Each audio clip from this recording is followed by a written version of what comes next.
Alhamdulillah nahmaduhu wa nasta'inuhu wa nastaghfiruh wa na'udzu billahi min shururi anfusina wa sayyiati a'malina may yahdihillahu fala mudilla lahu wa may yudlil fala hadiya lahu asyhadu an la ilaha illallah wahdahu la syarika lah wa asyhadu anna Muhammadan abduhu wa rasuluhu amma ba'd.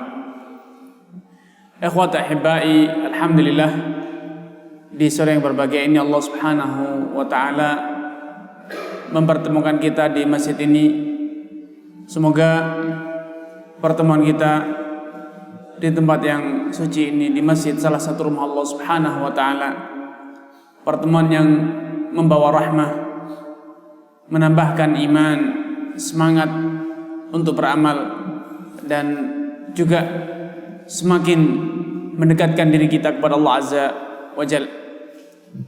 Ikhwata ahibbai, satu tema yang ingin saya bicarakan di depan Anda sekalian, yaitu tentang sebagian masalah dalam bab zakat. Terlebih kita semua tahu bahwa zakat adalah rukun ketiga dari Islam kita. Bunyal Islamu ala khamsin. Rasulullah menyatakan Islam itu dibangun di atas 5 pilar. Yang pertama adalah syahadat la ilaha illallah wa anna rasulullah. Syahadat bahwasanya Allah Subhanahu wa taala adalah ilah yang wajib kita sembah, yang wajib kita ibadahi, dan Nabi Muhammad adalah utusan Allah Subhanahu wa taala yang wajib kita patuhi. Kemudian yang kedua adalah salat, kemudian ketiga adalah zakat. Dan kita juga menyadari bahwa syariat zakat adalah salah satu amalan yang banyak dilalaikan di tengah-tengah umat Islam. Kita tahu zakat mal dari pertanian, peternakan, emas, perak, dan yang lainnya banyak yang memiliki di tengah-tengah umat kita. Namun siapakah, betapa banyak dari kaum muslimin yang melalaikan kewajiban zakat ini? Setiap tahun, baru saja di berbagai daerah di negeri kita panen raya, namun betapa banyak dari mereka yang tidak menunaikan zakatnya. Padahal kita telah mengetahui bahwa zakat pertanian adalah salah satu zakat yang telah disepakati oleh para ulama. Allah Ta'ala menyatakan wa atu haqqahu yauma hasadihi, tunaikanlah hak-hak pertanian tersebut kapan? Di saat kalian panen. Namun kenyataannya pada banyak para petani yang melalaikan kewajiban zakat tersebut. Bila dalam pertanian yang harta itu nampak, kelihatan oleh semua orang, kewajiban zakat telah dilalaikan. Terlebih lagi bila dalam zakat emas, perak, mata uang yang itu adalah harta tersimpan. Sebelum kita berbicara lebih jauh tentang zakat, ketahuilah ikhwatul iman, Allah Subhanahu wa taala benar-benar telah menguji manusia kaum muslimin untuk diketahui, untuk dibuktikan siapakah dari kita yang benar-benar beriman, benar-benar memiliki ketakwaan kepada Allah Azza wa Jalla. Allah telah menegaskan wala nabluwannakum bisyai'in minal khaufi wal ju' wa naqsin minal amwali wal anfusi wath thamarat wa basyiris sabirin. Sungguh kami akan uji kalian dengan berbagai macam ujian. Ada rasa takut,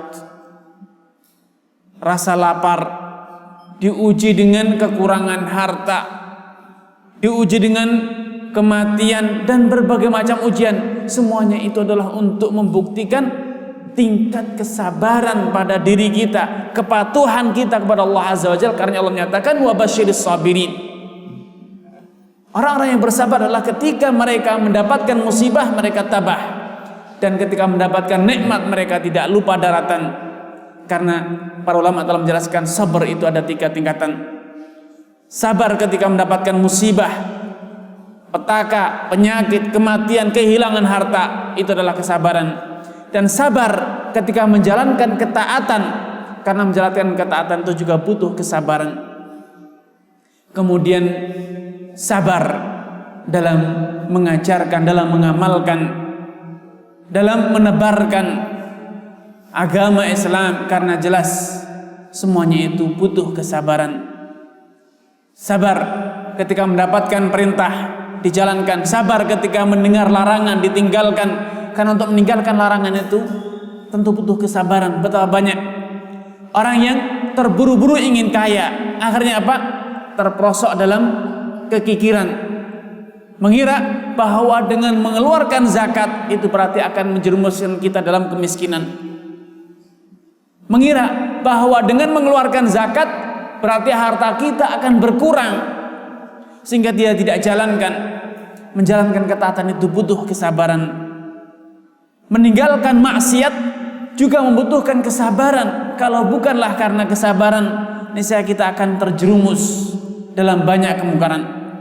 Karena setelah Allah Subhanahu wa taala menyatakan Allah pasti menguji kita dengan berbagai macam model ujian, kematian, kekurangan harta, rasa takut, Allah sebutkan wabasyiris sabirin, sampaikan kabar gembira kepada orang-orang yang sabar. Bukan hanya sabar seperti yang kita pahami, yang sering kita anggap sabar ketika apa? Ketika timpa musibah saja. Bukan hanya itu. Sabar dalam arti yang sebenarnya mencakup arti yang sangat luas. Sabar ketika menjalankan kebenaran adalah sabar. Sabar ketika meninggalkan maksiat adalah modal kesabaran. Sabar ketika menghadapi musibah adalah kesabaran. Dan zakat adalah ujian kesabaran. Hanya orang-orang yang memiliki kesabaranlah yang akan rela menunaikan zakatnya. Ikhwatul iman, kembali kepada rukun Islam. Kita tahu, dijelaskan oleh para ulama bahwa rukun Islam yang 5 ini adalah ujian kesabaran yang luar biasa. Dimulai dari syahadat, yang itu adalah ujian iman, ujian keyakinan, yang kemudian diwujudkan dalam bentuk apa? Ucapan. Kita diperintahkan meninggalkan segala ketergantungan kita kepada selain Allah, kemudian mengikrarkannya dalam bentuk syahadat. Kita diuji untuk meninggalkan segala kasih sayang kepada selain Allah. Kita hanya cinta karena Allah Subhanahu wa taala. Kita diuji dengan syahadat untuk tidak memiliki rasa khauf, takut, gentar kepada selain Allah, dan hanya takut kepada Allah Azza wa Jal. Itulah yang terwujud dalam syahadat la ilaha illallah. Kemudian kita juga diuji dalam keyakinan agar kita tidak memiliki panutan kecuali Rasulullah sallallahu alaihi wasallam, sehingga apa yang Allah perintahkan melalui lisan Rasulnya kita jalankan. Wa ma atakumur rasul fakhudhuh wa ma nahakum anhu fantahu. Kita disyariatkan, kita diuji dengan syahadat la ilaha illallah Muhammad Rasulullah. Diuji dengan ujian keyakinan, ideologi.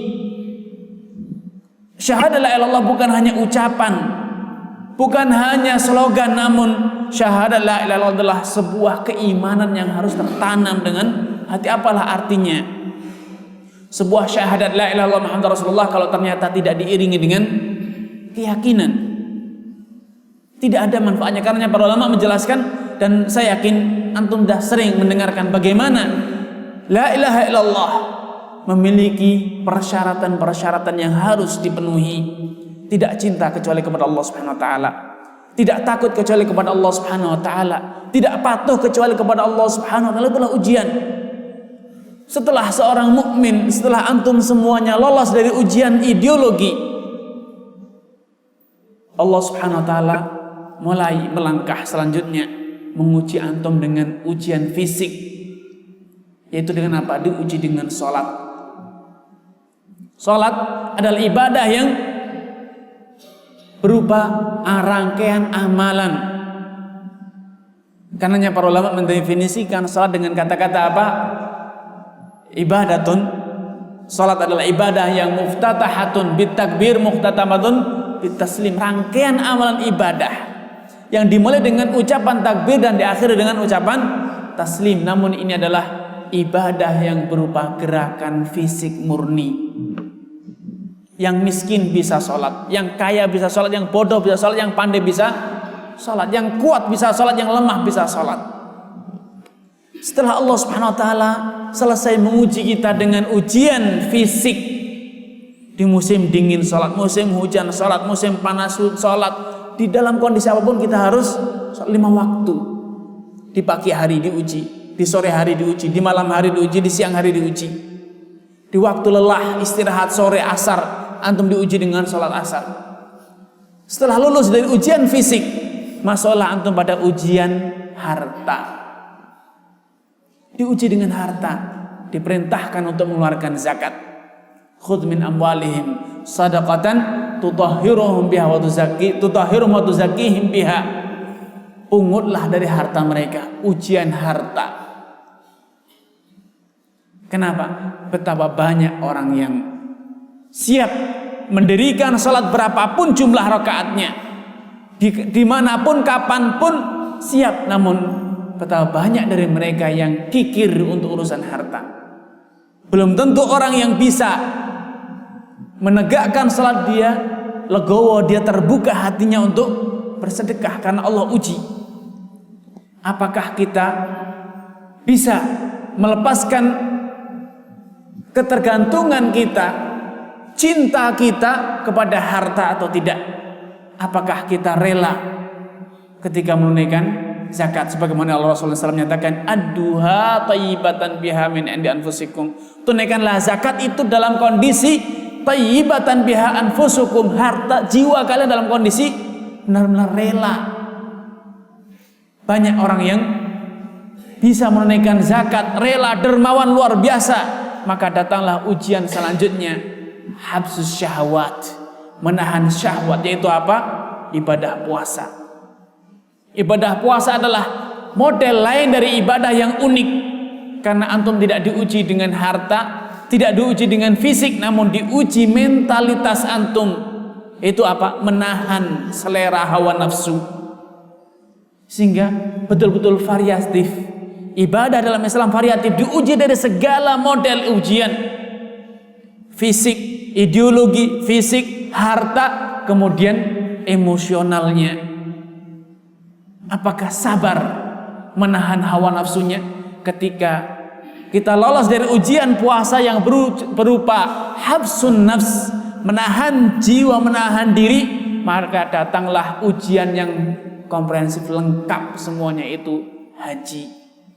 Pada ibadah haji terkumpullah semua jenis ibadah yang sebelumnya ada, terpencar-pencar dalam model-model rukun Islam selanjutnya sebelumnya, dalam syahadat, terangkum dalam salat, terangkum dalam zakat, terangkum dalam puasa, semuanya digabungkan dalam ibadah haji.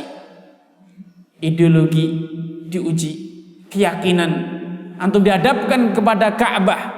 Apakah antum beribadah dengan Ka'bah atau kepada Rabbul Ka'bah? Falyabudu rabb hadzal bait, diuji ujian. Betapa banyak orang yang haji gagal ujiannya, bukan ta'zim kepada Allah Subhanahu wa taala sebagai Rabbul Bait, namun mereka justru malah berbuat syirik di mana? Di Ka'bah. Meyakini Ka'bah bangunan yang sakral yang mendatangkan keberkahan, batu yang digunakan untuk melempar, diyakini bisa menjadikan kaya dan macam-macam. Gagal ujian ideologi. Dalam haji terangkum ibadah, ideologi, ujian ideologi, ujian fisik sangat nyata bagaimana antum harus berangkat ke Mekah. Kemudian ujian habsun nafs, menahan jiwa dari syahwat nafsunya. Antum dilarang mengenakan wewangian, dilarang berhubungan, dilarang berburu, dilarang berkata-kata keji, dan berbagai macam larangan-larangan ihram, dilarang mengenakan pakaian-pakaian yang sebagaimana sewajarnya dipakai. Dan masih ada lagi ujian harta. Tidak semua orang bisa haji. Haji membutuhkan biaya yang tidak murah. Sehingga dengan menjalankan rukun Islam yang 5 ini, kalau kita benar-benar bisa menjalankannya, maka betul sekali kita akan menyandang predikat sebagai seorang mukmin muslim. Kenapa? Betul-betul menjadi Abdullah, hamba Allah yang patuh, betul-betul senantiasa menegakkan kesabaran, sabar menjalankan perintah, sabar menghadapi ujian, hal-hal yang menyakitkan, dan juga sabar dalam meninggalkan larangan Allah Subhanahu wa taala. Dan zakat adalah ujian yang cukup berat bagi kaum muslimin, karena Allah telah menegaskan zuyyina lin-nasi hubbus syahawat minan nisa'i wal banin wal qanatiril muqantarah minadz dzahabi wal fiddah. Sungguh setiap manusia itu memiliki tabiat, telah dijadikan baginya wanita, anak keturunan, harta yang melimpah ruah itu sebagai sesuatu yang zinah, perhiasan. Semua orang pasti senang kalau punya harta yang banyak. Sehingga seperti kata Rasulullah SAW dalam sebuah hadisnya, yaqulu ibnu adam mali mali. Semua orang itu punya ego yang luar biasa, ego yang tinggi dalam urusan zakat. Semua mengatakan ini hartaku, hartaku, jerih payahku, hasil kucuran keringatku. Semua orang berkata demikian. Sangat sedikit orang yang menyadari bahwa harta itu adalah titipan dari Allah Subhanahu wa taala. Hanya orang-orang yang benar-benar beriman, yang sadar bahwa harta kekayaan dia itu adalah titipan dari Allah Subhanahu wa taala yang harus dia tunaikan hak-hak Allah Subhanahu wa taala padanya. Karena seperti yang pernah saya sampaikan pada beberapa kesempatan lalu di sini, bahwa Rasulullah SAW menyatakan innamad dunya li arba'ati rajulin. Dunia ini hanya diisi oleh 4 kelompok orang. Yang pertama adalah rajulun ataahu Allahu ilman wa mala. Kelompok pertama adalah orang yang mendapatkan karunia berupa ilmu dan harta yang melimpah. Fahuwa yattaqi fihi rabbah wa ya'rifu lillahi haqqah wa yasilu bihi rahimah. Karena dia mendapatkan berkah ilmu, memiliki harta yang melimpah, sehingga ketika dia mengumpulkan hartanya, membelanjakan hartanya, dia senantiasa memenuhi 3 kriteria ini. Senantiasa yattaqi fihi rabbah, menegakkan nilai-nilai takwa selama dia mengumpulkan harta, membelanjakan harta. Wa ya'rifu lillahi haqqah, dan juga menunaikan hak-hak Allah Subhanahu wa taala. Wa yasilu bihi rahimah, dan juga dengan hartanya dia mempererat hubungan silaturahminya. Fahuwa bi'arfa'il manazil. Orang yang seperti inilah orang yang paling tinggi derajatnya di sisi Allah Subhanahu wa taala. Kelompok yang kedua, kelompok yang diberi ilmu namun tidak diberi harta. Wa rajulun ataahu Allah ilman wa lam yu'tihi mala. Orang yang diberi harta, ilmu namun tidak diberi harta. Fahuwa yaqul, karena dia punya ilmu, beriman, bertakwa, dia memiliki semboyan tekad yang bulat, lau kana li mithlu fulanin la amiltu mithla amali. Kalau aku punya harta nih saya, aku akan meniru kelompok pertama. Fahuwa biniyatihi fil ajri sawa. Orang ini berbekalkan dengan niatnya yang sungguh-sungguh, niatnya yang bulat, memiliki mendapatkan pahala yang sama dengan orang yang kelompok pertama, yang berilmu dan banyak membelanjakan hartanya jalan Allah Subhanahu wa taala. Kemudian kelompok ketiga, wa rajulun ataahu Allahu malan wa lam yu'tihi ilma. Kelompok orang yang diberi harta namun tidak mendapatkan ilmu. Fahuwa yatakhabbatu fih, sehingga dia ketika mencari harta, membelanjakan harta, dia yatakhabbatu fih, dia lepas kontrol, lupa daratan, menghalalkan segala macam cara, tidak memperdulikan agama Allah. Fa yatakhabbatu fih fala ya'rifu lillahi haqqa wa la yasilu bi rahimah. Tidak menunaikan hak Allah Subhanahu wa taala, tidak menjaga agama Allah, batasan tersalah dalam mencari harta, dan juga tidak menyantuni karib kerabatnya. Fahuwa bi akhbatil manazil. Kata Rasulullah, orang yang seperti ini adalah orang yang paling hina dina kedudukannya di sisi Allah Subhanahu wa taala. Kaya raya namun dia mencari harta dengan menghalalkan segala macam cara. Kaya raya namun dia tidak menunaikan hak-hak Allah Subhanahu wa taala. Kaya raya namun dia tidak menyantuni karib kerabatnya, tidak menjadikan harta kekayaannya untuk menyantuni karib kerabatnya. Kata Rasulullah SAW, fahuwa bi akhbathil manazil. Orang yang seperti adalah orang yang paling hina dina di sisi Allah Subhanahu wa taala.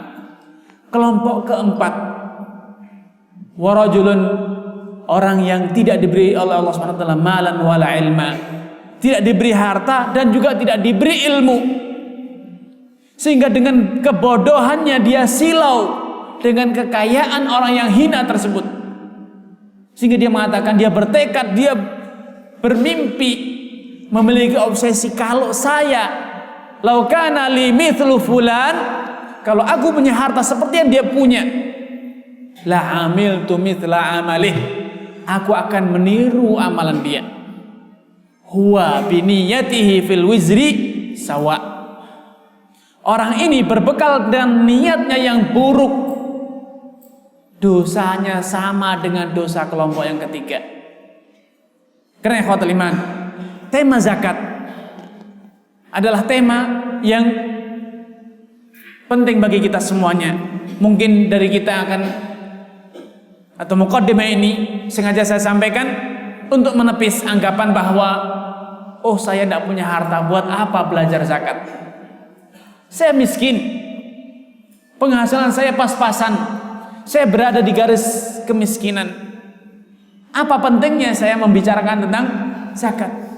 Ingat, ketika kita tidak tahu, tidak sadar, tidak ada keinginan untuk mengakui zakat, mengamalkan zakat kalau punya, maka kita akan terancam menjadi kelompok keempat, yaitu orang yang berkata, kalau saya punya harta, saya akan gunakan sesuka hati saya. Na'udzubillah. Karena jangan pernah ada pemikiran bahwa tema zakat itu adalah tema orang kaya. Tidak. Karena para ulama telah menjelaskan bahwa ideologi, akidah, dan syariah dan amalan itu adalah satu kesatuan yang tidak bisa dipisahkan. Kalaupun kita tidak beramal, paling kurang kita meyakini kewajibannya. Kalaupun kita tidak memiliki kewajiban berzakat, paling kurang kita mengakui, kemudian bertekad untuk mengamalkan zakat kalau kita itu mampu. Sebagaimana halnya kita, banyak dari kita yang tidak mampu menunaikan haji. Namun bukan menjadi alasan kalaupun kita tidak mampu haji untuk tidak mempelajari tema tentang haji, untuk tidak meyakini bahwa haji itu wajib atas kita. Karenanya para ulama mengatakan, sekali lagi saya tekankan, antara ideologi, akidah, keyakinan dengan syariat adalah dua hal yang tidak mungkin dipisahkan. Harus, kalaupun tidak mengamalkan karena tidak mampu, maka bukan menjadi alasan bagi kita untuk tidak meyakininya. Karena para ulama menjelaskan bahwa salah satu poin yang menjadikan orang itu menjadi murtad, keluar dari Islam, ialah bila dia telah mengingkari satu kewajiban, mengingkari wajibnya suatu kewajiban yang telah diketahui oleh semua orang, diketahui oleh semua orang muslim. Misalnya mengingkari wajibnya zakat, walaupun dia menunaikan zakat, walaupun dia orang paling dermawan, namun kalau dia meyakini bahwa zakat itu tidak wajib, maka dia telah murtad, keluar dari Islam, walaupun dia terus menunaikan zakat. Mengingkari kewajiban sholat 5 waktu, walaupun dia orang paling rajin sholat 5 waktu, bahkan dia jadi imamnya, namun karena keyakinannya bahwa sholat tidak wajib, maka statusnya akan menjadi orang yang murtad. Bahkan Al-Imam Ghazali rahimahullah dalam kitabnya Ihya Ulumuddin menyatakan, orang yang meyakini bahwa dirinya punya keleluasaan, punya hak untuk tidak menjalankan syariat, untuk tidak sholat, untuk tidak zakat, untuk tidak puasa,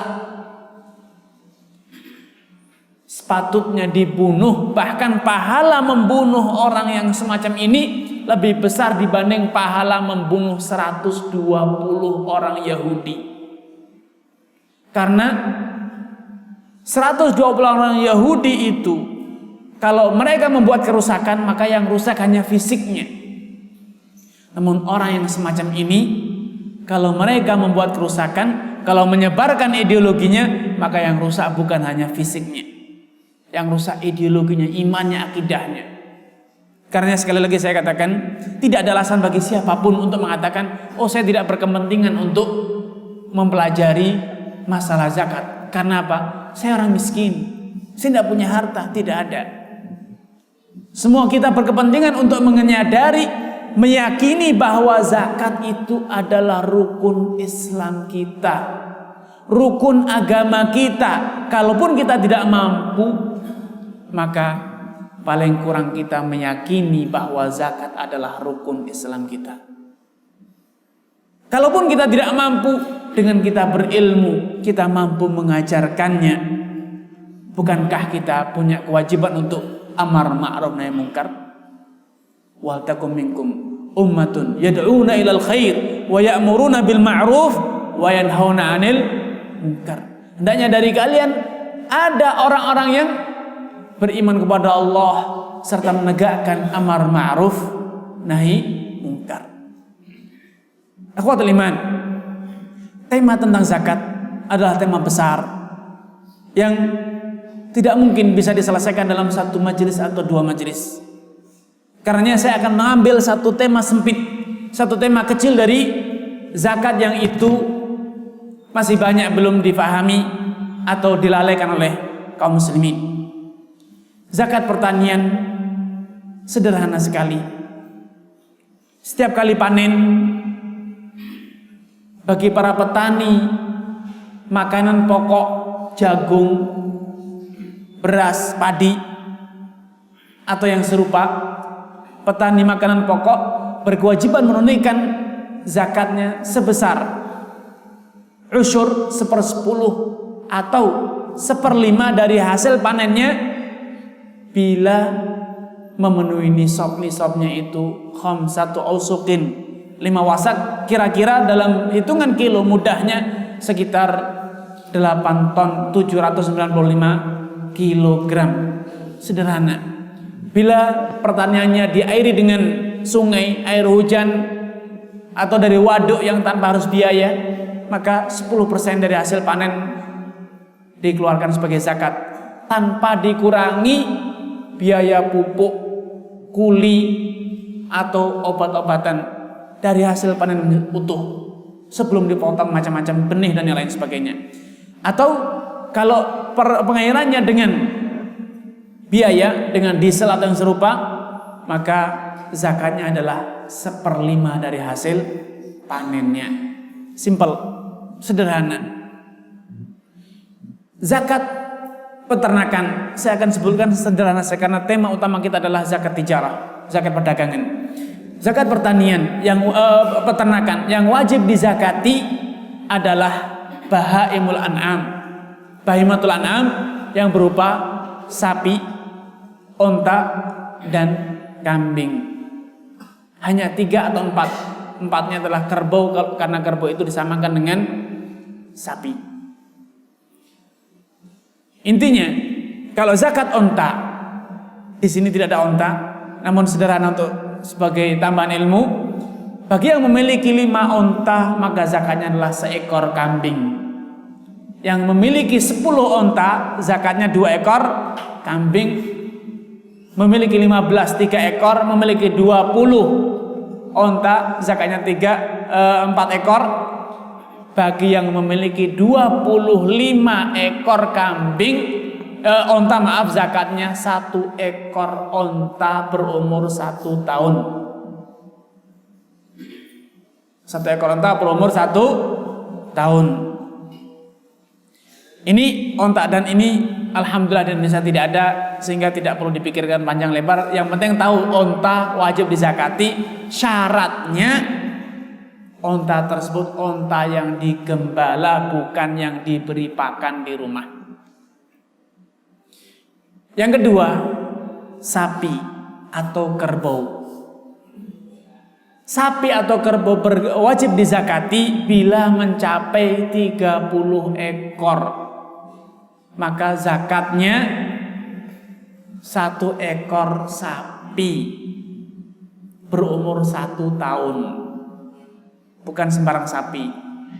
Jadi kalau kita memiliki 30 ekor sapi, baik yang sudah besar atau masih kecil, semuanya genap 30, maka zakatnya hanya 1 ekor sapi yang berumur 1 tahun. Kalau memiliki 40 ekor sapi, zakatnya 2 ekor sapi, 1 ekor sapi yang berumur 2 tahun. Memiliki 40. Kemudian kalau memiliki 50, tetap 1 ekor sapi 2 tahun umurnya. Kalau 60, baru 2 ekor sapi masing-masing berumur 1 tahun zakatnya. Dan itu pun syaratnya sapi tersebut sapi digembala, bukan sapi yang diberi pakan di kandang. Sapi yang diberi pakan di kandang tidak wajib dizakati. Sehingga sekarang para pengusaha penggemukan sapi tidak perlu pusing-pusing mikirkan zakat. Yaitu zakat sapi tidak ada zakatnya. Kenapa? Dia memberi pakan bukan digembala. Karena yang wajib dizakati adalah sapi yang digembala. Sehingga setiap pagi keluar rumah, sore pulang rumah, atau mungkin membuat kandang di tengah hutan misalnya, hanya itu yang wajib dizakati. Begitu juga hanya dengan kambing. Kalau kita memiliki kambing 40 ekor sampai 120 ekor, sehingga yang punya 40 atau punya 50 atau punya 60, maka zakatnya 1 ekor kambing. Dan syaratnya sama, kambingnya adalah kambing gembala dan bukan kambing yang diberi pakan di rumah. Sehingga yang para pengusaha penggemukan kambing untuk kurban Idul Adha, jangan wah berarti saya sudah kewajiban zakat. Tidak, karena Rasulullah SAW telah menyatakan laisa fi sa'imati al-ghanami zakah, atau fi sa'imatul ghanami zakah. Rasulullah menyatakan kambing yang saimah, yang digembala itu wajib dizakati. Sehingga mafhum mukhalafahnya, analoginya, kalau kambingnya tidak digembala berarti tidak wajib zakat. Inilah pendapat yang rajih yang dijelaskan oleh jumhur fuqaha, mayoritas para fuqaha. Mereka mensyaratkan zakat pada hewan ternak itu hanya wajib pada hewan ternak yang digembala, bukan yang dipiara di kandang, diberi pakan di kandang. Sehingga para pengusaha penggemukan kambing tidak usah pusing-pusing. Kalau punya uangnya tersimpan, nah itulah yang dizakati nanti. Tapi kalau uangnya habis, maka kambingnya tidak wajib dizakati. Ini kambingnya 40 sampai 120 itu 1 ekor, 121 hingga 200 ekor zakatnya 2 ekor kambing, 201 sampai 300 itu zakatnya 3 ekor, dan selanjutnya setiap 100 itu bertambah 1 ekor kambing. Sederhana sekali, mudah, tidak perlu hitung-hitungan macam-macam. Kemudian zakat yang pertama selanjutnya adalah zakat emas dan perak. Zakat emas dan perak atau mata uang yang ada di tengah-tengah kita sekarang, yaitu uang kartal, uang kertas yang ada di tengah-tengah kita. Dijelaskan oleh para fuqaha bahwa nisabnya zakat emas itu 20 dinar. 20 dinar itu beratnya dengan gram 85 gram emas murni yang 24 karat. Standarnya adalah emas yang murni, yaitu emas yang 24 karat. Sehingga bagi orang yang telah memiliki emas murni 24 karat seberat 85 gram, maka wajib mengeluarkan zakatnya seberapa? 2,5%. 2,5%-nya. Berapakah? Silahkan ambil kalkulator, dihitung. Itu zakatnya 2,5%, rubul usyur. Jadi setiap kali punya emas batangan atau yang lainnya seberat 85 gram, maka zakatnya 2,5%. Dan zakatnya itu setiap tahun, bukan sekali. Dan itu zakatnya setahun sekali, tahun depan zakat lagi, tahun depan zakat lagi, bukan tiap bulan. Namun setahun sekali. Mungkin ada yang berkata, lalu kalau saya punyanya cuma 85 gram, kalau dizakati berarti kan berkurang. Iya, akan berkurang.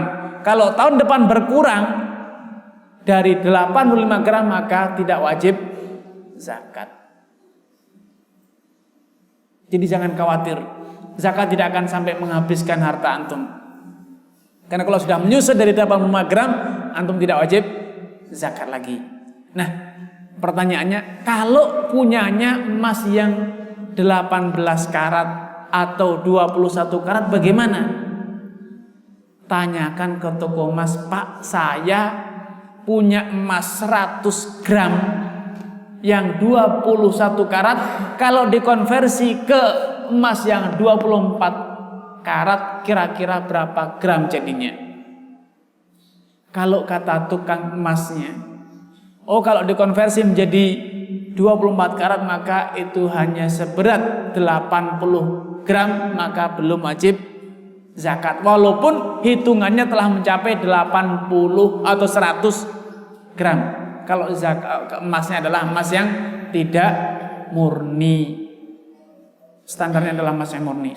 Begitu juga yang punya 18 karat, tanyakan kepada toko emas, Pak, kalau dikonversi pengrajin emas, ini dikonversi menjadi emas yang murni menjadi berapa gram? Kalau mereka bilang lebih dari 85, maka keluarkan zakatnya sebesar 2,5%-nya. Yang punya perak, bagaimana? Yang punya perak nisabnya adalah 595 gram perak, 200 dirham. 200 dirham atau 595 gram perak. Zakatnya berapa? 2,5%. 2,5%, rubul usyur. Dizakati setiap tahun sekali. Nah, saya yakin perak sekarang sudah tidak banyak yang berminat. Mungkin yang paling banyak adalah emas. Banyak dari saudara-saudara kita yang menimbun emas batangan. Maka silahkan dihitung berapa gram yang punya. Itulah yang dizakati 2,5%-nya setiap tahun. Lalu bagaimana kalau saya punya emas batangan, masa saya potong? Saya gergaji sendiri, saya ukur 2,5%-nya, saya gergaji. Caranya silahkan, bisa digergaji sendiri, diukuri dengan sentinya, bisa dibelikan emas 2,5%-nya di ke toko emas dan itu yang dizakati. Kalau dibelikan berarti setiap tahun saya harus menzakati. Iya. Lalu bagaimana? Saya harus mengeluarkan zakat terus selama batangan emas Anda yang 85 gram itu masih disimpan. Wajib dizakati. Antum akan berkata, kalau gitu menyiksa dong zakat itu. Terus dizakati sedangkan emasnya tidak pernah bertambah. Tidak pernah ada cara bagaimana agar emas itu beranak pinak. Jadi emasnya 1 batang kemudian jadi 2 batang, tidak ada caranya. Tapi saya harus dizakat, iya. Kalau tidak mau terkena zakat terus agar tidak berkurang, maka jangan disimpan dalam bentuk emas batangan. Bagaimana? Disedekahkan, akan berkurang dan tidak akan wajib zakat lagi. Ya kan manusia senang dengan harta. Kalau senang dengan harta, sebagaimana Allah katakan tadi, zuyina linnas hubbus syahwat minan nisa' wal banin, seterusnya, maka investasikan, jangan ditimbun. Agar emasnya berlipat ganda, hartanya bertambah dan tidak terkurangi gara-gara zakat. Karena memang dalam Islam inilah salah satu keistimewaan Islam. Sebelum para ekonom-ekonom barat berbicara, Islam terlebih dahulu telah berbicara harta. Allah Subhanahu wa taala menciptakan emas, perak bukan untuk ditimbun, namun untuk dijadikan sebagai alat wasilah memutar roda-roda ekonomi, memutar roda-roda perekonomian. Sehingga kalau ditimbun maka tidak akan pernah bertahan, dia akan terus menyusut dan akhirnya kurang dari 1 nisab. Agar tidak menyusut, maka putarlah uang Anda sehingga berjalanlah sebuah perdagangan yang akan terus memutar roda ekonomi, sehingga manfaatnya akan kembali kepada masyarakat. Dalam teori ekonomi, baru sekarang para ekonom menyadari pentingnya distribusi ulang kekayaan masyarakat. Makanya ketika ada krisis ekonomi, bagaimana caranya? Ada BLT, ada balsem. Itu adalah menjiplak teori, menjiplak syariat zakat. Bagaimana si miskin diberi kail untuk bisa bangkit.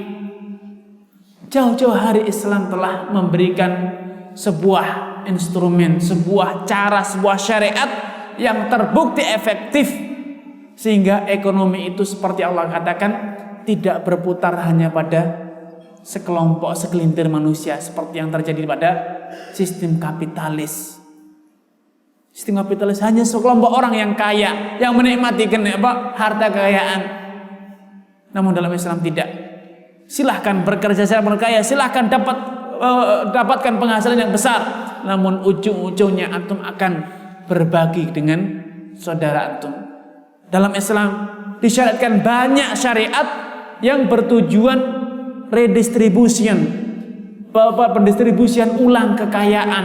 Ada syariat zakat, ada wakaf, ada kafarat yang bersumpah memberi makan miskin, memerdekakan budak, kemudian menggauli istrinya di bulan Ramadan, memberi makan 60 orang miskin. Ada lagi infak sunnah, berbagai macam syariat yang kemudian semuanya itu akan berujung pada pemerataan kesejahteraan. Andai umat Islam menjalankan syariat-syariat yang Allah perintahkan ini dengan benar, niscaya kemiskinan itu bisa ditangguh di tengah-tengah umat. Niscaya kemiskinan walaupun ada, namun tidak sampai ada di tengah-tengah umat Islam yang mati hanya karena busung lapar, karena kelaparan. Tidak mungkin ada. Kenapa? Dalam syariat Islam banyak syariat-syariat yang bermuara pada distribusi ulang kekayaan. Karenanya Allah menegaskan salah satu prinsip Allah isyaratkan dalam firman-Nya, kaila yakuna dulatan bainal aghniya'i minkum. Inilah salah satu prinsip ekonomi yang dilalaikan oleh dunia barat dengan sistem kapitalisnya, dan juga dilalaikan oleh umat Islam yang melalaikan syariat zakat. Sehingga disadari atau tidak, dimanapun kita berada, maka perputaran ekonomi itu hanya berputar hanya di beberapa gelintir orang saja. Lihatlah di seluruh penjuru kota kita, dimanapun kita berada, orang kaya semakin mereka bersatu, mengumpul di satu daerah, ada namanya komplek elit. Sehingga perputaran barang di antara mereka, pertokoan yang hanya dimasuki orang elit mulai banyak bertebaran di tengah-tengah kita. Supermarket kelas-kelas atas mulai banyak masuk di negeri kita. Kenapa? Karena ada di tengah-tengah kita gerakan atau pemahaman atau praktek kapitalis. Yang kaya biar kaya, yang miskin biar mati miskin. Ini adalah efek dari ditinggalkannya, dijauhinya syariat zakat. Andai syariat zakat ditegakkan, niscaya tidak mungkin terjadi gap antara kaya dan miskin. Kenapa? Yang kaya dan miskin terus berinteraksi. Si kaya bersumpah, kemudian melanggar sumpahnya, mau tidak mau, cara dia membebaskan belenggu dari dosa melanggar sumpah kemana? Akan berinteraksi dengan orang miskin, memberi makan orang miskin. Bapaknya lumpuh, bapaknya pikun, sudah tua, tidak mampu puasa, mau tidak mau apa? Memberi makan orang miskin, akan mengundang orang miskin makan di rumahnya. Akan ada lagi walimah. Walimah kemana? Orang miskin diundang.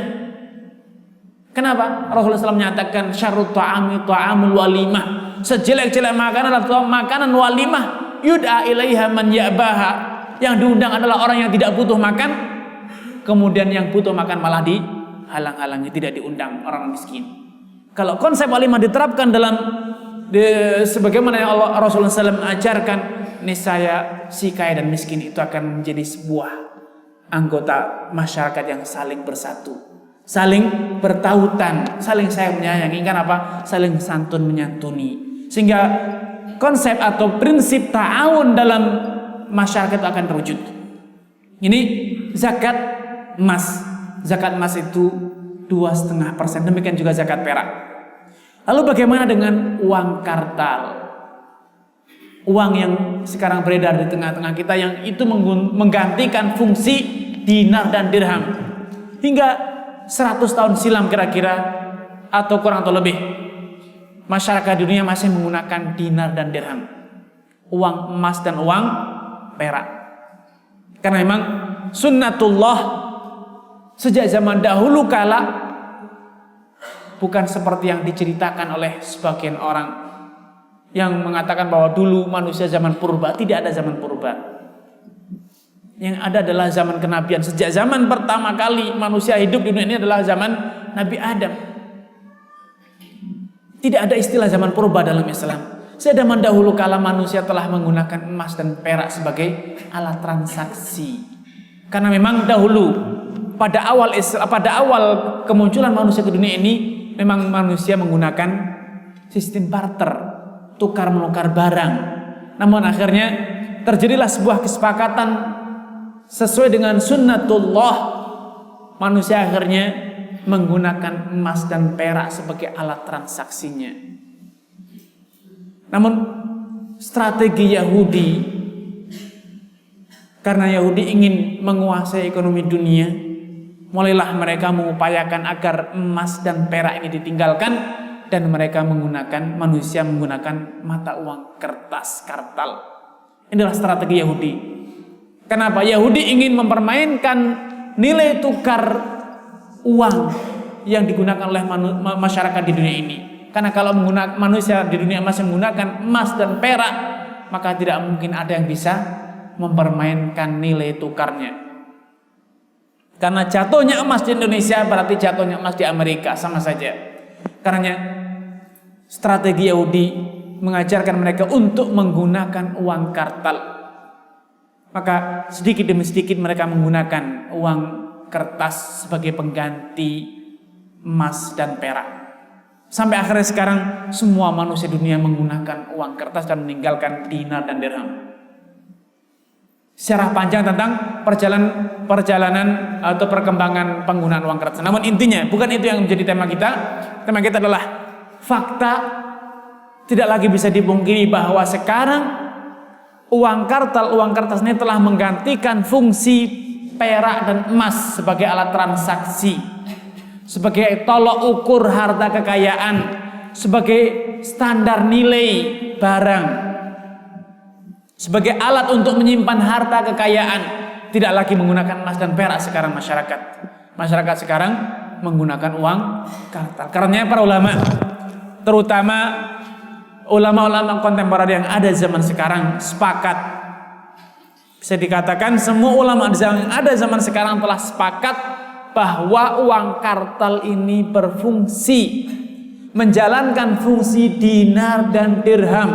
Karena semua fungsi dinar dan dirham yang berupa alat transaksi, yang berupa sebagai tolak ukur kekayaan nilai barang, atau sebagai alat untuk menyimpan kekayaan, betul-betul terwujud pada uang kartal, pada uang kertas ini. Karena semua hukum yang berlaku pada dinar dan dirham, termasuk kewajiban zakat, berlaku pula pada uang kartal. Hanya saja timbul masalah baru. Nilai emas dan perak ternyata bergerak fluktuatif, tidak stabil. Kadang emas yang mahal, kadang perak yang mahal.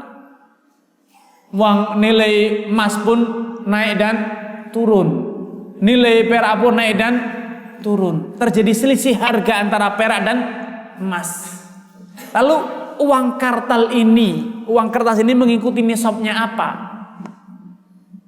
Dijelaskan oleh para fuqaha, mengikuti nisab minimal dari keduanya. Nisab minimal. Kalau nisabnya emas 85 gram itu nilainya misalnya 50 juta, sedangkan nilai 595 gram perak itu nilainya 30 juta, maka siapa saja yang telah memiliki uang kartal sebesar 30 juta dan uang itu mengendap tidak pernah susut selama 1 tahun genap tahun Islam berdasarkan hitungan bulan bukan matahari, maka telah wajib menunaikan zakat. Karenanya bagi yang memiliki harta kekayaan berupa uang kertas, maka dia harus mengetahui nilai emas dan perak. Harus mengetahui nilai emas dan perak agar dia bisa mengetahui apakah dia telah berkewajiban zakat atau belum. Namun kembali lagi, mungkin antum akan berkata, ribet dong kalau gitu. Harus tanya ke toko emas dan tanya ke toko perak. Ya, bagi OKB, orang kaya baru. Tapi OKL tidak ribet. Yang hartanya sudah miliaran, tidak usah tahu harga perak dan emas karena sudah pasti wajib zakat. Langsung saja kalikan 2,5% uangnya, maka hasilnya itu adalah zakat yang harus dia keluarkan. Namun OKB memang ribet. Yang pada masa transisi dari sebelumnya miskin menjadi merangkak menjadi orang kaya, memang berpindah itu, berganti posisi itu tidak enak, Pak. Kalau sekarang saya bilang yang duduk di sebelah kanan pindah ke kiri, yang kiri di kanan, itu pun ribet, tidak enak. Padahal sekedar ganti tempat duduk, apalagi ganti status dari fakir atau miskin berganti status menjadi kaya, pasti ada ribetnya. Karenanya harus bertanya ke toko emas dan toko perak. Lalu bagaimana agar tidak ribet? Cepat, segerakan masa transisinya agar menjadi OKL, orang kaya lama. Kalau masih terus menjadi orang kaya baru terus, ribet terus. Karenanya ribetnya itu, susahnya itu hanya sesaat bagi OKB saja, orang yang kaya baru. Namun kalau orang yang kayanya sudah lama, banyak hartanya, tidak perlu tahu nisab karena sudah pasti wajib zakat. Sehingga perbedaan nilai emas dan perak itu hanya berpengaruh pada orang yang baru kaya. Masa transisi dari miskin menjadi kaya itulah yang ribet. Sudah wajib atau belum? Sudah wajib atau belum? Untuk bisa tahu, segera pergi ke toko emas dan toko perak, tanyakan berapa nisabnya. Kalau zaman sekarang, alhamdulillah, zaman online semacam ini gampang sekali. Tanya Mbah Google, Mbah, harganya emas sekarang berapa, perak berapa, segera ketahuan. Tahu harganya karena semuanya sudah sistem online. Banyak toko-toko emas, banyak toko-toko perak yang online, atau paling kurang perdagangan toko emas itu sudah menjadi tema media di zaman sekarang, sehingga dengan mudah mencari informasi nilai emas atau nilai perak. Ini semuanya zakatnya adalah 2,5% dan itu dikeluarkan setahun sekali. Selama emas dan perak kita masih mencapai nisab, maka wajib dizakati setahun sekali. Ini zakat emas dan perak serta uang kartal. Nah, yang menjadi tema kita adalah zakat cara yang keempat adalah zakat cara perdagangan. Zakat perdagangan adalah zakat yang masalah yang diperselisihkan oleh para fuqaha. Apakah wajib zakat harta yang kita dagangkan, terlebih harta yang tidak tercakup dalam ketiga jenis harta, bukan hewan ternak, bukan emas perak, bukan hasil pertanian. Misalnya pedagang pakaian, pedagang sayur mayur, pedagang besi misalnya, semen dan lain sebagainya, apakah wajib zakat atau tidak? Karena para pedagang seringkali punyanya barang bukan uang. Kalau pedagang punya uang sederhana, uangnya dizakati. Kalau pedagang punya ternak sederhana, ternaknya yang digembala dizakati. Punya ladang sawah besar, hasilnya dizakati. Namun sekarang pedagang punyanya sepanjang tahun hanya punya baju, tidak pernah punya uang. Karena punya uang sedikit buat belanja, uang sedikit buat belanja. Pedagang itu paling gatel dengan yang namanya uang. Pedagang itu adalah orang yang paling gatel. Kalau pegang uang tangannya gatel, Pak. Tanya rahasianya kenapa, saya tidak tahu juga, karena saya bukan pedagang. Tapi para pedagang itu kalau pegang uang tangannya gatel, Pak, makanya tidak pernah bertahan di tangannya. Ada uang sedikit saja buat beli apa ini? Terus seperti itu. Nah, para pedagang yang gatel pegang uang, apalagi pegang emas, paling takut mereka. Para pedagang akhirnya larinya kemana? Beli dagangan, sedikit-sedikit beli dagangan. Apakah harta yang diperdagangkan ini wajib dizakati atau tidak? Jumhur fuqaha, mayoritas ulama, para ahli ilmu sejak zaman sahabat hingga sekarang menfatwakan bahwa urudut tijarah, harta perdagangan itu wajib dizakati. Karena sejatinya harta perdagangan itu bagi para pedagang itu adalah sebatas trik, sebatas cara agar dia bisa melipat gandakan emas peraknya, uangnya. Bagi para pedagang, semen itu tidaklah, di mata pedagang semen itu tidaklah nampak sebagai semen, nampaknya adalah uang puluhan ribu, Pak. Kalau antum lihat ini batangan besi, semen, tapi para pedagang ini adalah 100 ribu, ini 500 ribu, ini 1 juta. Kelihatan di mata para pedagang itu adalah uang, bukan semen, bukan bata, bukan besi. Para pedagang yang melihat barang dagangan nampaknya itu hanya barang dagangan, besi kelihatan besi, semen kelihatan semen, itu adalah pedagang yang sudah bangkrut, Pak. Pedagang yang sudah tidak laku dagangannya, sehingga sehari-harinya semen tidak pernah berganti uang. Tapi pedagang yang masih laku, pagi semen, sorenya sudah menjadi uang, Pak. Makanya mayoritas fuqaha menfatwakan bahwa perdagangan itu adalah harta yang wajib dizakati. Karena perdagangan itu adalah salah sekedar cara bagi para pedagang untuk memutar uangnya. Pedagang membeli barang bukan untuk dimiliki sebagai barang, namun untuk apa? Untuk kembali dijual agar berubah menjadi uang yang lebih banyak. Karena para ulama jumhur fuqaha memfatwakan wajibnya zakat pada perdagangan berdasarkan keumuman dalil-dalil yang mewajibkan zakat, seperti firman Allah Subhanahu wa taala, "Khudh min amwalihim shadaqatan tutahhiruhum wa tuzakkihim biha," dan pungutlah dari harta mereka sedekah yang fungsi sedekah itu tutahhiruhum, akan mensucikan mereka dan menjadikan mereka mendapatkan zakat, kebersihan. Abdullah bin Umar radhiyallahu taala anhu telah meriwayatkan, telah menyatakan bahwa telah menjadi sebuah kewajiban, ini fatwa Abdullah bin Umar radhiyallahu taala anhu di zaman beliau, bahwa urudut tijarah, perdagangan itu wajib dizakati. Wajib dizakati sebagaimana diriwayatkan oleh Imam Syafi'i serta Al-Baihaqi serta yang lainnya. Sehingga Ibnu Qudamah rahimahullah ta'ala dalam kitabnya Al-Mughni menyatakan bahwa fatwa dari Abdullah bin Umar radhiyallahu ta'ala anhu serta yang lainnya ini menjadi dasar bagi sebagian ulama untuk mengklaim adanya sebuah ijma', adanya sebuah konsensus, sebuah kesepakatan bahwa urudut tijarah, barang perdagangan itu adalah wajib dizakati. Karena Abdullah bin Umar telah menfatwakannya dan tidak ada yang menyelisihinya. Ikhwata hibai,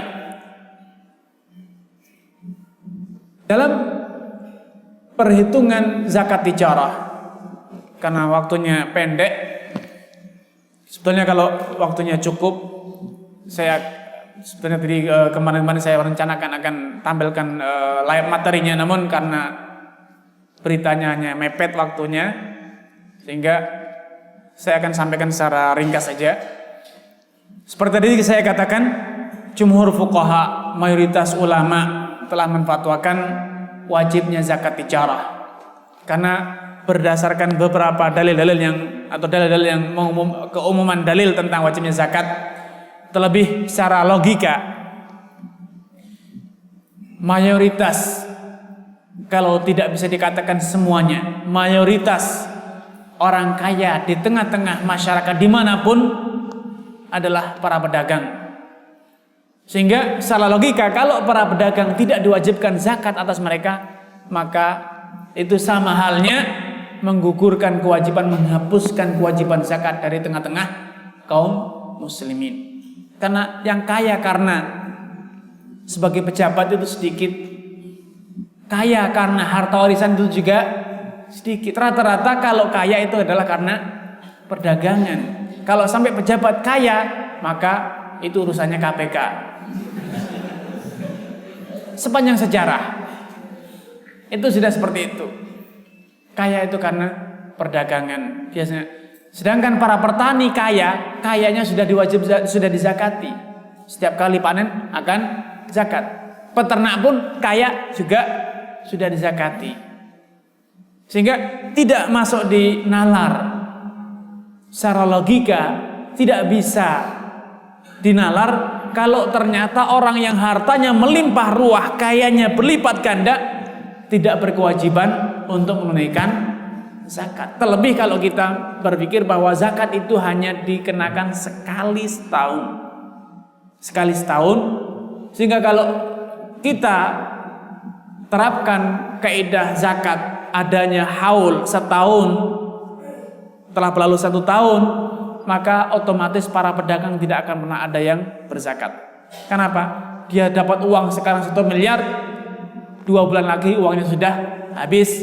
Dapat lagi 3 miliar, setelah 2 hari 3 miliar ini pun juga sudah kembali berputar menjadi barang, dan demikian seterusnya. Sehingga tidak akan pernah ada haul bagi para pedagang. Kalau kita menggunakan pendapat sebagian ulama yang mengatakan bahwasanya zakat tijarah itu tidak wajib. Karena jumhur ulama, jumhur fuqaha menfatwakan zakat tijarah itu hukumnya wajib. Namun yang ingin saya sampaikan di sini karena waktunya pendek, maghribnya jam berapa?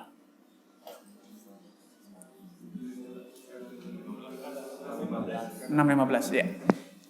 Karena waktunya pendek, saya akan menyebutkan perincian tentang zakat tijarah saja, tentang nisab dan cara menghitungnya. Dijelaskan oleh para fuqaha, terutama dalam para ahli fikih dalam 4 mazhab, mereka menyatakan bahwa zakat tijarah, perdagangan, itu dikaitkan dengan 2 hal. Yang pertama adalah adanya niat untuk memperdagangkan barang, suatu barang, apapun barangnya, bisa jadi pakaian, bisa jadi kendaraan, bisa jadi bahan makanan atau bahan bangunan atau yang lainnya. Selama kita memiliki barang dan kita niatkan untuk diperdagangkan, diperjualbelikan, kita jual kemudian beli lagi, jual beli lagi, atau pedagang serabutan, dapat sayur beli sayur, jual sayur sepi, ganti semen. Yang penting dia berdagang, yang penting dia membeli barang dengan niat untuk diperjualbelikan, maka ini disebut dengan tijarah, perdagangan. Ini ketentuan pertama. Selama itu ada niat untuk diputar, dijual belikan, maka itu disebut dengan pedagang atau perdagangan. Beda halnya dengan orang yang nabung. Orang banyak dari kita tidak ingin dagang. Namun apa? Daripada habis uangnya untuk belanja jajan, lebih baik saya belikan apa? Tanah. Barangkali nanti ada yang menawar lebih. Ini bukan perdagangan. Kenapa? Dia tidak ingin jual beli. Namun apa? Hanya menabung, menyisihkan uang agar tidak habis dibelanjakan. Yang seperti ini tidak berkewajiban menzakati. Namun pedagang properti, pedagang tanah, beli tanah di kafling, jual, beli lagi habis, beli lagi kafling lagi. Ini namanya pedagang. Beda halnya dengan orang yang beli apa? Beli rumah untuk dihuni. Kalau ada yang nawar dengan harga yang bagus dijual, pindah lagi. Beli motor, digunakan keperluan sehari-hari. Kalau ada yang nawar harganya bagus, dijual, ini bukan pedagang. Semua orang yang memiliki barang kalau mendapatkan penawaran harga yang berlipat pasti akan menjualnya. Kenapa? Dia pikir dengan mudah dia mendapatkan harga barang yang serupa dengan harga yang lebih murah, sehingga dia akan mendapatkan selisih. Ini bukan pedagang. Apalagi hanya sekedar untuk apa? Invest, menabung agar tidak habis uangnya. Kalau tidak dibelikan barang, uangnya akan habis untuk jajan. Maka dibelikanlah tanah. Tanahnya buat apa, Pak? Ya nanti kalau tidak bisa dijual, kalau tidak ada peluang dijual, ya buat warisan anak cucu. Ini bukan perdagangan. Yang perdagangan adalah benar-benar membeli untuk dijual. Hal ini berdasarkan dari hadis Umar bin Khattab radhiyallahu ta'ala, innamal a'malu binniyat. Setiap amalan itu pastilah disertai dengan niat. Wa innamal likulli imri'in ma nawa. Dan setiap orang itu mendapatkan hasil sesuai dengan apa yang dia niatkan. Yang tadi membeli untuk invest, untuk menyimpan uang agar tidak habis, tidak dicuri orang, itu niatnya hanya sekedar apa? Menabung, bukan untuk berdagang, sehingga dia tidak terkena kewajiban zakat tijarah. Ini ketentuan pertama, tergantung niatnya. Ketentuan yang kedua, zakat tijarah. Zakat tijarah itu karena seperti yang saya jelaskan, tijarah adalah, perdagangan adalah kiat para pedagang untuk memutar, menginvestasikan, mengembangkan, melipat gandakan uangnya. Maka nisabnya, haulnya sama dengan nisab emas perak atau nisabnya mata uang. Karena tadi saya katakan, dijelaskan oleh para fuqaha bahwa perdagangan itu hanyalah cara, kiat para pedagang untuk apa? Melipat gandakan hartanya. Karena nisabnya disamakan dengan nisabnya emas atau perak atau mata uang kartal yang ada di tengah-tengah kita ini, uang kertas rupiah ini. Sehingga kalau antum ingin tahu berapa nisabnya, maka pahami, ketahuilah nisab emas atau perak, maka antum akan mengetahui nisab perdagangan. Ini dua poin penting yang harus dipahami. Kemudian catatan selanjutnya yang ketiga, zakat perdagangan yang dizakati bukan hanya untungnya. Banyak dari kaum muslimin yang memahami, sebagian pedagang yang memahami bahwa yang dizakati hanya untungnya. Kenapa? Kan modalnya sudah dizakati tahun yang lalu. Tidak, seperti saya katakan tadi, selama emas, perak atau uang kartal yang kita miliki masih melampaui nisab, maka setiap tahun harus dizakati. Demikian pula dengan perdagangan. Selama barang dagang kita nilainya melebihi batasan nisab emas atau perak, maka harus dizakati setiap tahun. Modal dan keuntungannya, bukan keuntungannya saja. Dan catatan keempat yang perlu diingat, zakat tijarah yang namanya perdagangan, perlu diketahui tijarah itu adalah cara untuk memutar, melipat gandakan uang, sehingga yang dizakati adalah barang yang diperdagangkan, barang yang diputar, yang dijual dan dibeli. Adapun alat untuk menjual belikannya, semacam meja, kursi, rukonya, kemudian kendaraan untuk distribusi, untuk antar jemput, misalnya untuk kirim delivery barang, kirim barang, itu tidak dizakati karena itu tidak diperdagangkan. Itu tidak diperdagangkan. Jadi kalaupun punya ruko yang strategis nilainya miliaran, punya kendaraan banyak untuk kirim barang, namun kalau nilai barang yang diperdagangkannya itu misalnya hanya 100 juta, maka yang dizakati hanya 10 100 juta saja. Sehingga tidak ada kekhawatiran seperti sebagian orang, wah kalau gitu uang saya akan habis. Untung saya kalau dikalkulasi setahun mungkin hanya 50 juta. Sedangkan gedungnya nilainya berapa, tanahnya berapa miliar, tidak dizakati. Kecuali kalau memang perdagangannya adalah perdagangan properti, jual beli perumahan. Maka tanah gedungnya itulah objek perdagangan dia, maka itulah yang harus dizakati. Ini penjelasan, demikian dijelaskan oleh para ulama. Kemudian di antara hal yang perlu diketahui, difahami juga bahwa karena perdagangan itu kaitannya dengan niat, maka bila niat tersebut telah hilang karena ada sebagian pedagang yang mutung, patah arang, dagang tidak untung, akhirnya apa? Beralih profesi, tutup toko, barangnya dipakai sendiri. Kalau kemarin dijual, tidak laku, akhirnya apa? Dipakai sendiri. Tidak ada niat untuk dagang, sudah tidak ada niat dagang, sekarang beralih usaha menjadi apa? Menjadi petani. Modalnya kemarin digunakan untuk beli sawah. Namun masih ada barang dagangan yang belum laku. Apakah masih wajib dizakati?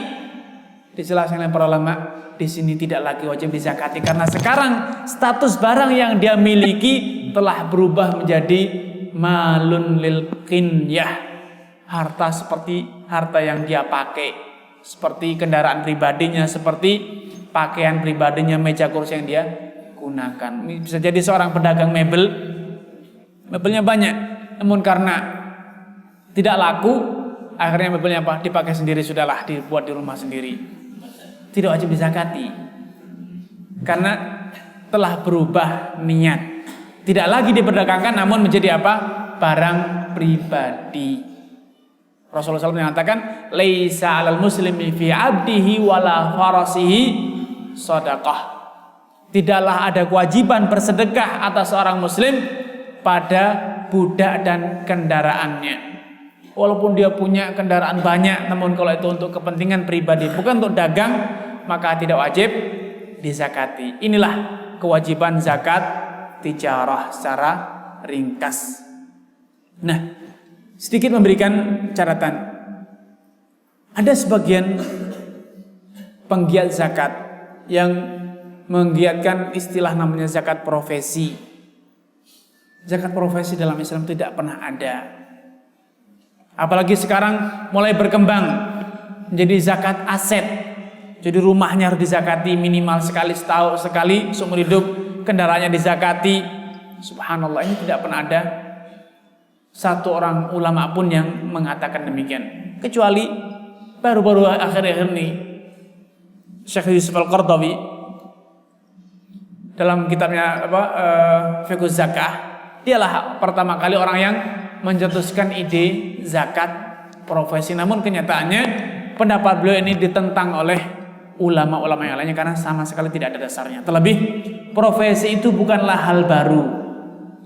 Pekerjaan sebagai karyawan, sebagai pegawai negeri, pegawai pemerintahan itu bukanlah hal yang baru.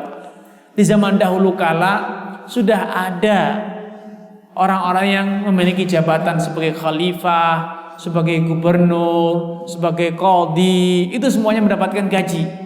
Dan tidak pernah ada seorang ulama pun yang menfatwakan bahwasanya qadhi wajib membayar zakat. Tidak pernah ada. Kecuali kalau dari gaji yang diterima kemudian tersimpan uang, tertimbun, ditabung sampai akhirnya melebihi satu nisab dan terus berlalu satu haul, 1 tahun genap, maka dia terkena kewajiban zakat harta, yaitu zakat dinar atau dirham atau zakat uang kartal, yang itu telah dikonversi atau telah disamakan oleh para ulama dengan zakat dinar dan dirham. Nah, ini sehingga dengan demikian apa yang dipraktekkan oleh sebagian orang dengan zakat profesi, setiap kali jualan ada untung dizakati 2,5%, setiap kali jual barang atau mendapatkan uang di zakat 2,5%, itu sifatnya adalah sekedar infak sunnah saja, sedekah biasa, bukan zakat wajib. Yang mau 2,5% silakan, yang tidak mau juga tidak apa-apa, yang mau semuanya juga alhamdulillah. Tidak ada yang larang, karena Allah Subhanahu wa taala menyatakan ma'alal muhsinina min sabil. Tidaklah ada celaan bagi orang yang muhsinin, orang yang mau berbuat baik, mau bersedekah, tidak ada yang melarang. Namun akan menjadi masalah kalau kemudian sedekah itu dikatakan sebagai suatu hal yang wajib. Jadi setiap orang yang jual dapat laku barangnya harus keluarkan 0,5%-nya, ini tidak ada tuntunannya, tidak ada dalilnya. Sehingga kalau kita mewajibkan berarti kita telah mewajibkan sesuatu yang tidak ada dalilnya. Tentu ini adalah sebuah perbuatan yang tercela dalam syariat, itu yang disebut dengan bid'ah atau disebut dengan perbuatan mewajibkan sesuatu yang tidak wajib, dan itu adalah dosa besar. Am lahum syuraka syara'u lahum ma lam ya'zan bihillah. Apakah mereka memiliki sekutu-sekutu yang mensyariatkan hal-hal yang tidak pernah ada izin, tidak ada syariatnya dari Allah Azza wa Jalla? Tentu adalah sebuah perbuatan yang sangat tercela sekali. Karena yang ikhwatul iman, semangat untuk pemerataan, mengentaskan kemiskinan bukan berarti kemudian kita menjadi kalap sehingga yang penting memungut harta orang kaya dengan segala macam cara, tidak. Karena ini kita berbicara tentang hukum syariat, karenanya kita harus berbicara tentang pijakan dalilnya, dasar hukumnya. Kalau zakat tijarah, zakat perdagangan saja disoalkan oleh sebagian ulama, dipertentangkan oleh sebagian ulama, apalagi zakat profesi yang nyata-nyata tidak ada dasarnya. Tidak satu pun ulama zaman dahulu yang pernah mengatakan kalau zakat tijarah, perdagangan, yang itu merupakan pendapat jumhur fuqaha, mayoritas ulama, semua empat madhab, Hanafi, Maliki, Syafi'i dan Hambali, semuanya sepakat mewajibkan zakat tijarah. Itu pun masih ada yang menyoal, apalagi zakat profesi yang nyata-nyata tidak seorang pun dari ulama terdahulu yang mewajibkan. Ada satu analogika yang timpang dari para penggiat zakat sekarang. Mereka menganalogikan zakat profesi dengan zakat pertanian. Katanya, para petani itu berapa sih hasilnya? Paling sekali panen 10 juta, ada yang 5 juta, 6 juta kalau dijual. Itu ternyata wajib mengeluarkan 1/10-nya atau 5%-nya, 10%-nya atau 5%-nya. Sedangkan para pegawai ada yang gajinya 20 juta, ada yang 30 juta, ada yang 100 juta, ada yang lebih. Masa tidak wajib zakat? Si petani yang kata orang ketekuk ringkel, kata orang Jawa, sudah ketekuk masih bergulung-gulung. Saking parahnya, pagi siang sore nyangkul, habis nyangkul menyiangi, hasil menyiangi, menjaga dari burungnya, gulmanya. Setelah panen, Masya Allah beratnya petani. Harus ngangkut hasil taninya, dijemur, dikeringkan, baru dijual, baru bisa dinikmati. Susahnya begitu parah. Ini para pegawai yang tinggal tanda tangan di kantor, dapat 50 juta, 100 juta. Kok tidak wajib zakat katanya? Lalu bagaimana? Kata mereka, wajib zakat dong. Zakatnya berapa? Zakatnya 2,5%. Subhanallah. Ini analogika yang tidak sehat. Dikiaskan, dianalogikan dengan pertanian, namun hasilnya bukan hasil zakat pertanian. Harusnya kalau analogi atau yang disebut dengan kias, kalau memang dikiaskan dengan pertanian, zakatnya yang harus paling kurang 5% atau 10%. Harusnya seperti itu. Kalau itu kias yang benar. Namun kalau kiasnya dengan pertanian, kok hasilnya 2,5%? Ini pertanian model apa? Kalau dikiaskan dengan emas dan perak, jelas tidak sama. Karena emas dan perak itu adalah alat transaksi. Sedangkan ini adalah pekerjaan. Pegawai itu adalah pekerjaan profesi. Karenanya secara tinjauan dalil saja, ini adalah tinjauan dalil yang tidak sehat, membuktikan lemahnya pendapat tentang zakat profesi. Karenanya ikhwatul iman, kalau memang antum punya penghasilan besar, gaji yang cukup, dan itu tersimpan melebihi 1 nisab dan berlangsung 1 tahun, maka itu kewajiban zakat nakdain, zakat emas dan perak atau zakat uang kartal. Namun kalau tidak tersimpan, betapa banyak orang yang gajinya 10 juta, akhir bulan sudah mulai mikir tengok kanan tengok kiri, mencari hutangan ke siapa? Karena apa? Biaya hidupnya besar. Yang satu kuliah di kedokteran, anak keduanya kuliah di sipil, yang ketiganya mau masuk sekolah kuliah, biayanya besar, sehingga walaupun 10 juta 1 bulan, tapi belum habis bulannya sudah ngitung bulan lagi. Karena biaya hidup yang tinggi. Biaya hidup yang tinggi, sehingga uangnya tidak pernah tersimpan. Karena dalam hal ini tidak ada yang disebut, inilah pendapat bisa dikatakan konsensus, sepakat, ijma para ulama, yang namanya zakat profesi tidak pernah ada dalam fikih Islam. Allah taala alam.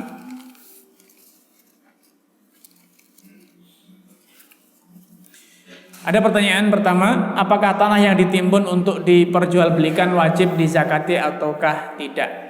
Kalau yang dimaksud ditimbun adalah beli tanah lagi banyak, maka dilihat tadi niatnya. Membelinya itu untuk investasi, yaitu menyimpan agar uangnya tidak habis. Para petani itu panen 3 kali panen, beli tanah lagi, maka tanahnya tidak wajib dizakati. Yang dizakati apa? Hasil panennya. Namun kalau yang dimaksud dengan ditimbun, artinya tanahnya tadi rendah, diuruk agar bisa dikafling, maka wajib zakat perdagangan. Jadi kalau ditimbunnya apa? Belikan untuk anak pertama 1 hektar, anak kedua 1 hektar, ketiga 1 hektar, keempat 1 hektar, istri pertama 2 hektar, istri kedua 2 hektar. Ini bukan ditimbun, Pak. Ini bukan ditimbun, tidak wajib zakat tanah. Kalau maksud ditimbun tadi karena tanahnya tidak rata, diratakan biar bisa dikafling, maka ini namanya perdagangan. Maka wajib zakat, terkena zakat perdagangan.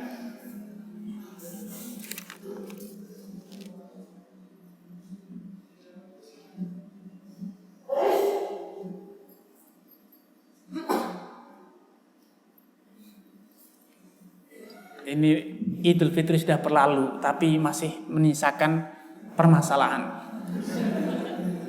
Bagaimana seharusnya sikap kita jika kita bekerja pada instansi pemerintah dan pemimpin bagi-bagi insentif lebaran padahal tidak ada dasar hukum resmi dari pemerintah, yang uang tersebut dikumpulkan dari hasil penyewaan gedung dan sarana prasarana milik pemerintah? Bagaimana hukumnya jika kita terima dan kita salurin kepada orang yang membutuhkan? Korupsi. Ini adalah korupsi. Fasilitas negara harus kembali kepada negara, bukan kepada pribadi. Jadi kalau diberi jangan diterima. Kalau diterima kembalikan. Kalau sampai kita menyalurkan, sampai pun disalurkan kepada fakir miskin, maka kita telah menerima barang haram. Tidak ada wewenang bagi kita untuk menyalurkannya kepada fakir miskin. Walaupun diberikan kepada fakir miskin, namun bukan wewenang kita untuk menyalurkannya. Bagaimana dengan ternak yang kadang-kadang digembala tapi lebih sering diberi pakan di kandang, apakah wajib zakati? Nah, kalau bergabung kadang digembala kadang diberi pakan, maka dijelaskan para ulama dilihat mana yang dominan. Kalau dominan diberi pakan, maka berarti dia tidak wajib zakat. Kalau dominan digembala, maka wajib dizakati. Kalau digembala hanya sesekali hari liburan saja gembala kambing, kalau hari kerja masuk kantor, maka ini tidak wajib dizakati.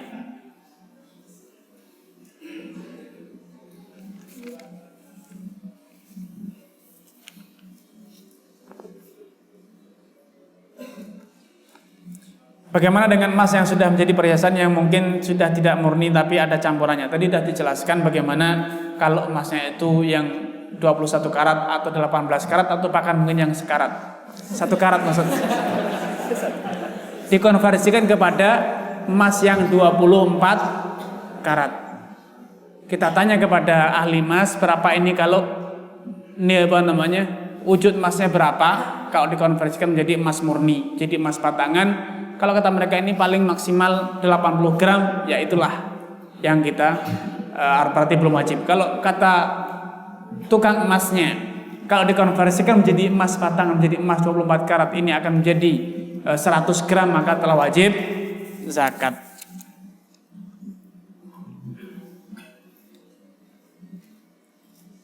Mohon penjelasan tentang syarat zakat padi. Apakah zakat padi berupa beras atau berupa padi? Berupa gabah.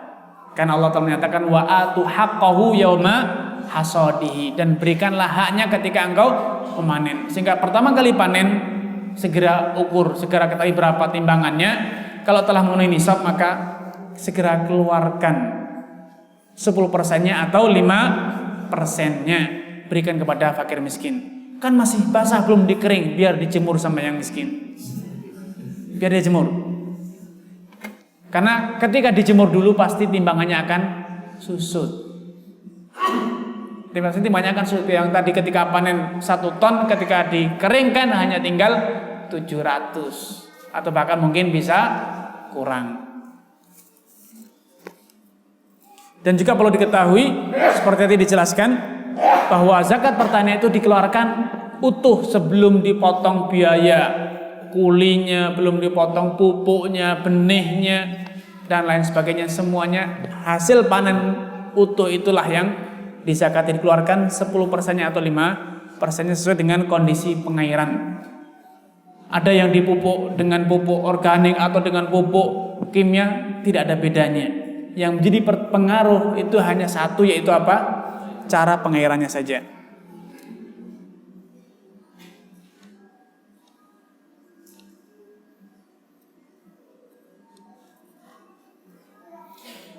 Saya baru tahu kalau uang kartal itu nisabnya sama dengan emas atau perak, dan saya punya uang lebih dari itu sejak lama dan saya belum pernah mengeluarkan zakatnya. Bagaimana hukumnya? Ya segera dikeluarkan, Pak. Mumpung masih hidup, masih bisa mengeluarkan. Mumpung masih hidup, dihitung kira-kira sejak kapan punya emas. Tahun yang lalu seperti hari ini. Hari ini uangnya berapa, Pak? Keluarkan 2,5%-nya.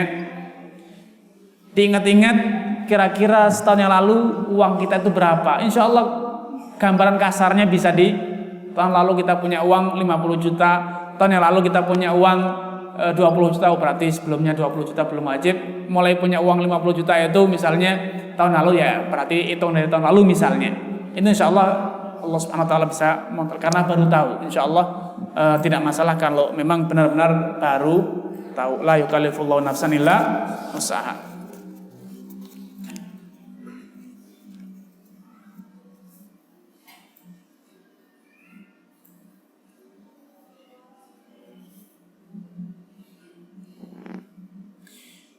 Ada satu hadis yang menyatakan bahwa yang artinya puasa 3 hari dalam setiap bulan sama dengan puasa sepanjang masa. Mohon penjelasannya, apakah pada hari apa, tanggal berapa pada setiap bulan puasa tersebut? Kapan saja, Pak? Boleh di awal bulan, di tengah bulan, di akhir bulan. Yang penting setiap bulan kita puasa 3 hari. Karena setiap amal kebajikan akan dilipat gandakan menjadi 10 kali lipat. Sehingga kalau puasa 3 hari, pahalanya dikalikan 10 maka menjadi 30 hari. Boleh bersandingan, berurutan, boleh berpisah, namun yang utamanya lebih afdal kalau puasanya itu tanggal 13, 14, 15 yang disebut dengan puasa Ayyamul Bid, puasa hari-hari purnama.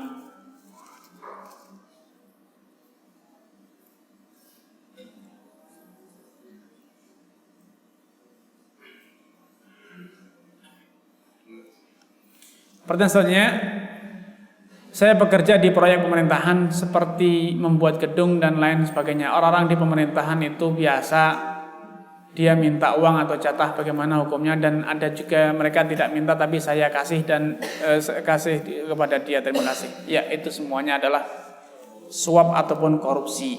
Kalau yang minta segera laporkan ke KPK, yang tidak minta jangan dikasih. Kan itu adalah korupsi, haram hukumnya.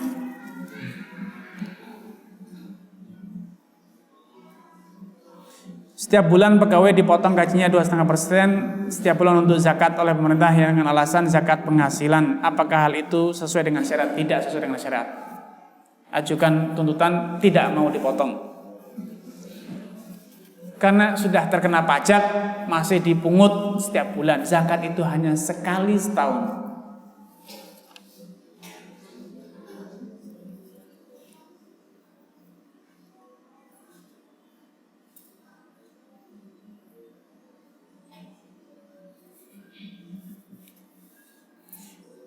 Di kampung anak kalau tiba waktu zakat, setiap keluarga berzakat sesuai dengan jumlah anggota keluarga. Misal satu kakak punya 5 anggota keluarga, maka mereka mengeluarkan zakat 5 kali. Apakah seperti itu benar? Hal seperti itu termasuk zakat jenis apa? Itu namanya zakat fitrah, setahun sekali. Dan itu hanya berkewajiban dikeluarkan kapan? Pada malam Idul Fitri. Masing-masing mengeluarkan zakat seberat 2,5 kilogram beras. Kalau itu yang dimaksud, yaitu namanya zakat fitri. Tapi kalau yang dimaksud zakat lain, ada bulan lain, hari lain, maka itu disebut zakat sunnah, sedekah biasa. Mau zakat satu orang satu kali atau setiap hari sekali itu lebih utama. Rasulullah SAW telah menyatakan, "Ma min yaumin illa wa yanzilu fihi malakan." Ma min yaumin tatlu fihi syams. Tidaklah ada hari yang padanya terbit matahari kecuali ada 2 malaikat yang turun ke dunia, ke bumi. Satu mengatakan Allahumma ati munfiqan khalafa. Ya Allah, berikanlah orang yang bersedekah, berinfak itu gantinya. Diberi gantinya, diberkahi hartanya. Sebaliknya yang satu mengatakan Allahumma ati mumsikan talafa. Ya Allah, timpakan kepada orang yang kikir pelit tidak mau berinfak itu kebinasaan. Kalau itu yang dimaksud, maka yang namanya zakat sunnah. Tidak perlu dihentikan, itu adalah suatu tradisi yang baik. Terus lakukan kebaikan tersebut, sedekah, infak, namun itu tidak wajib. Tapi kalau yang dimaksud adalah zakat fitrah yang dilakukan pada malam Idul Fitri, maka itu namanya zakat fitri yang wajib hukumnya. Bagaimana dengan orang yang jual rumah dengan harga 3 miliar? Apakah hari itu juga harus dizakati atau menunggu 1 tahun lagi? Tunggu 1 tahun lagi, baru terkena zakat mal 2,5%. Namun kalau 3 miliar sebelum 1 tahun sudah habis, maka tidak wajib. Ada baiknya kalau memang mau sedekah dapat uang banyak, tetangganya miskin diberi, tidak masalah. Itu suatu hal yang baik, tapi tidak wajib.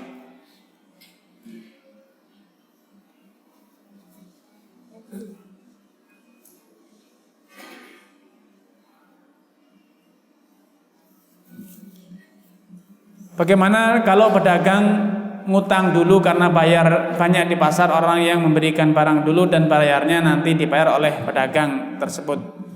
Sama saja, selama itu sudah dibeli menjadi barang dagangan kita, ketika jatuh tempo yaitu haulnya, maka dihitung semuanya menjadi barang yang harus dizakati. Karena ketahuilah zakat itu bukan tiap hari, bukan tiap bulan. Jadi silahkan membeli hutang tidak masalah.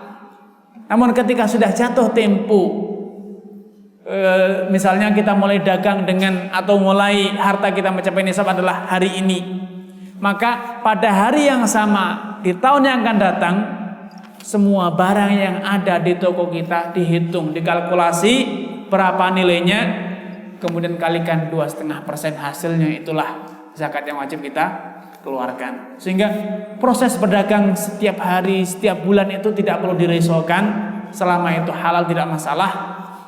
Yang dihitung kapan? Pada hari haulnya, pada hari jatuh temponya, yaitu hanya sekali 1 tahun. Bagaimana cara menghitung barang yang ada di toko untuk bisa menghitung zakatnya? Ya kalau pedagang tidak tahu isi tokonya kan masalah Pak. Tidak bisa berdagang. Karena kemarin berapa barangnya, kulaan berapa, sekarang laku berapa kan tidak tahu. Kalau sampai tidak tahu, tidak bisa menghitung barang dagangannya. Pedagang yang sehat harus tahu barang yang ada di tokonya itu nilainya berapa, jumlahnya berapa. Kalau sampai tidak tahu, saya sarankan berhenti berdagang Pak. Ditipu karyawan nanti. Ditipu karyawan. Kita beli 100, sore-sore sudah tinggal 50, bukan laku namun diangkuti sama karyawan. Kalau sampai ada pedagang yang tidak bisa ngitung barang di tokonya, ini masalah besar. Dan kalau sampai pedagang seperti ini biasanya dia itu tidak tahu untung atau rugi, yang penting bisa makan dan minum. Karena serabutan, tidak ada pembukuan yang jelas, tidak tahu dia beli berapa, sekarang laku berapa, tinggal berapa, ini kan pasti masalah. Kemarin beli berapa, sekarang dijual berapa, tidak tahu. Saya sarankan lebih baik berhenti berdagang. Kalau sampai tidak tahu harga barangnya gimana, dia kemarin beli berapa, sekarang mau dijual berapa, masa tidak tahu, kan ironis sekali pedagang seperti semacam ini.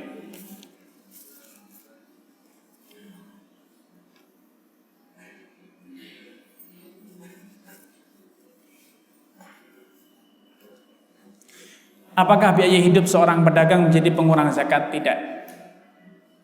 Jadi selama barang dagangan kita mencapai 1 nisab, kalaupun belanja harian kita itu 100 juta misalnya, maka itu tidak dikurangkan dari harta yang kita zakati. Selama ketika jatuh tempo, yaitu ketika jatuh haulnya barang dagangan kita itu mencapai 1 nisab, maka itulah yang dizakati. Walaupun jumlah belanja dapur kita hari ini misalnya 10 juta karena ada walimahan hari ini, tidak ada kaitannya. Asalkan barang tersebut masih ada di toko, maka dizakati. Tapi kalau sudah terlanjur dibelanjakan kemarin sore karena mau hajatan sehari ini, maka itu sudah tidak wajib dihitung lagi. Sehingga sederhananya, berapapun jumlah yang ada pada hari ini, yaitu hari haulnya, hari jatuh temponya, itulah yang dizakati. Kalau memang mau digunakan, ya segera digunakan, agar hari ini sudah tidak lagi dihitung. Kalau sudah punya utang yang jatuh tempo tidak dibayarkan, ketika jatuh tempo zakat, ya tapi saya punya hutang, ya salah siapa menunda-nunda hutang? Segera bayar hutang biar tidak terhitung ketika jatuh temponya zakat. Allah Ta'ala alam. Ini yang bisa disampaikan karena waktu sudah mepet waktu maghrib. Kita akhiri dengan kafaratul majlis. Subhanakallahumma wa bihamdika asyhadu an la ilaha illa anta astaghfiruka wa atubu ilaik. Assalamualaikum warahmatullahi wabarakatuh.